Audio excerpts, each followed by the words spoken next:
चलते लड़का पागल कैसे होता। लड़किया लड़कवा से कहतिया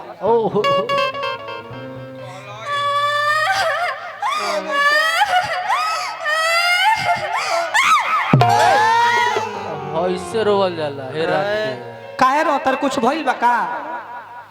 ए जान बोलो आज से रउरा हमरा के भुला जाई। काहे रे? आज से रउआ अपन देखी हम अपन देखम। ये गलती कह दे। कहे का मतलब है कि तू अपन जिंदगी के बारे में तू सोचो, हाँ। हम अपन जिंदगी के बारे में हम सोची। हाँ। ये नो आखिर काहे?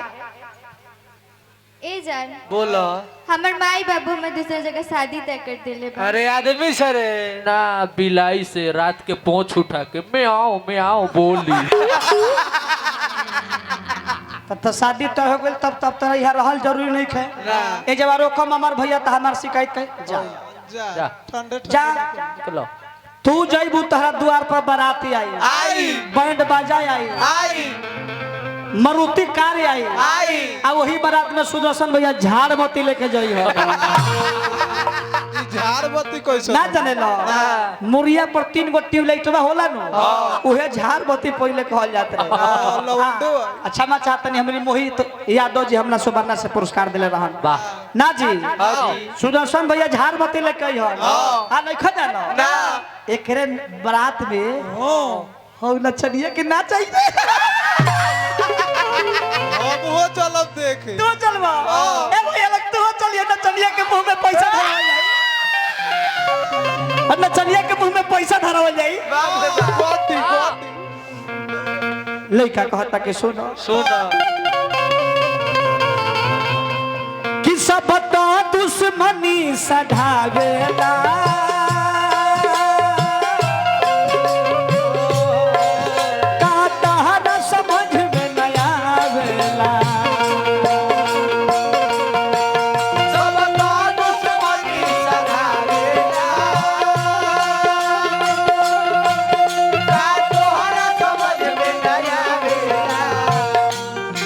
हमारा बिजली के शौक से सतावल गइल बा। हमारा बिजली के शौक से सतावल गइल लो बच्चा को ढकेल दी काम इसका तमाम कर दिया। गोरा टूटलो बका उठा उठ दोस्त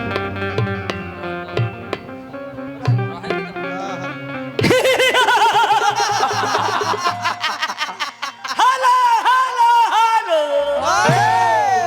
शुलुलुलु गुड मॉर्निंग। अभी गुड मॉर्निंग बरी अभी सवेरे भइल बा आई हो कि हम पागल नहीं किए जा पागल बनावल गइल बा।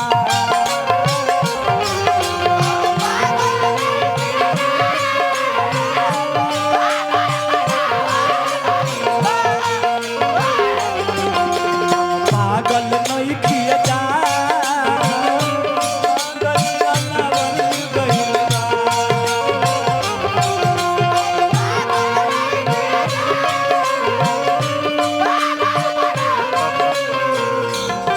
अकेला दिया बोला के आई अरे बाबू अरे बाप रे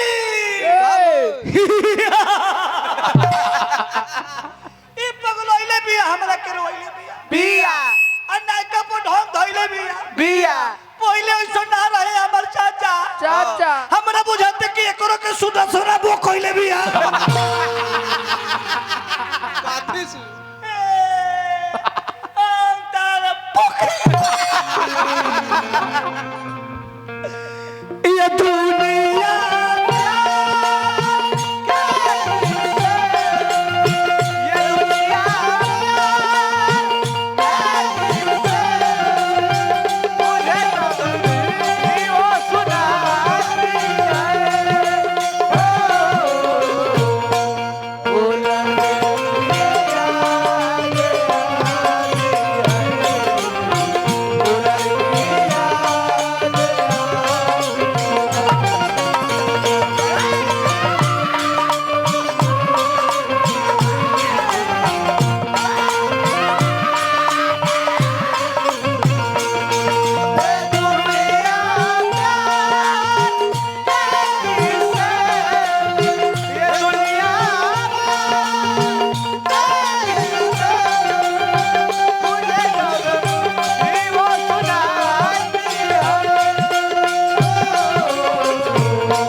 अरे ले ला मुआ बता पतल गिलास की नाई नु ओ आलू दम पूरी बुनिया छनाई नु 2-4 गो डोमो खाई नु हाँ तारा क्रिया में लौंडा नाची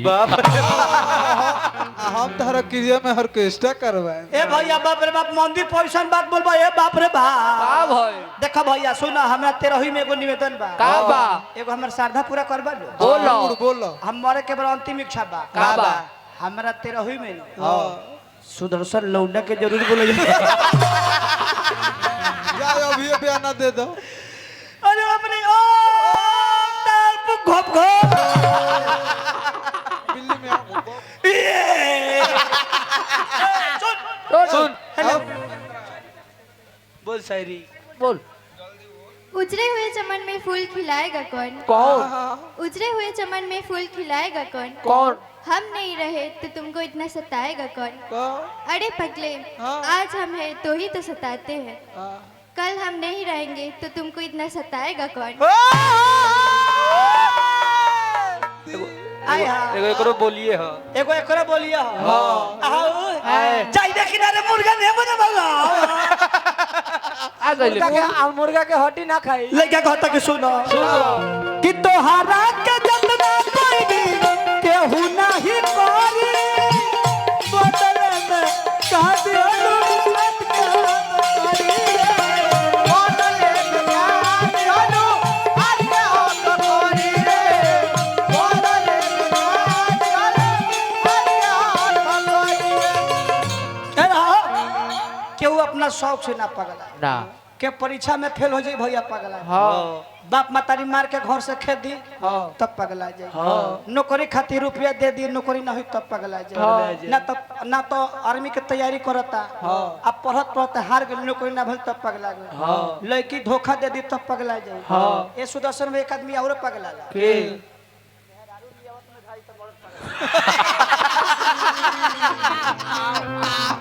लगा कहता कि कि हमारा गुंडा लागा के पिटवावल गइल बा हमारा गुंडा लागा के पिटवावल गइल बा हमरा मोहित यादव जी व्यापारी बनी लाखों लाखों रुपए देले बनी हार्दिक स्वागत बा लेके कहता का कि तू झूठ बोल दिहलू कानून सब ने कोर्ट में फर्जी लिखवावल बाटे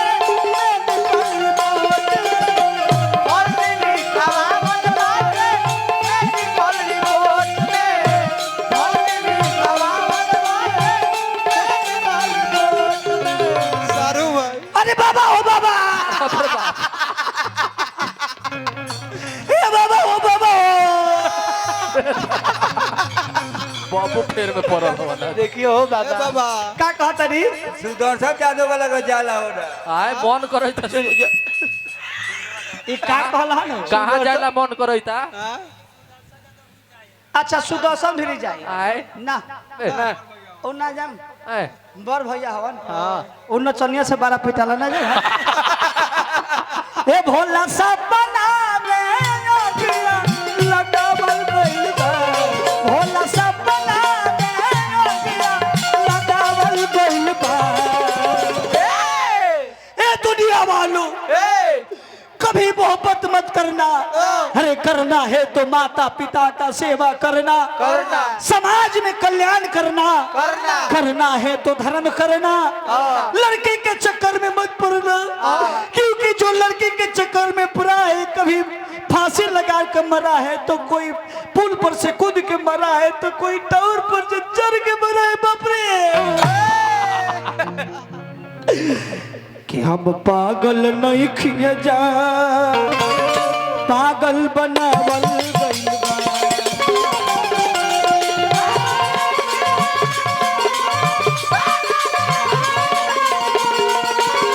पागल नहीं किए जा पागल बनावल गइल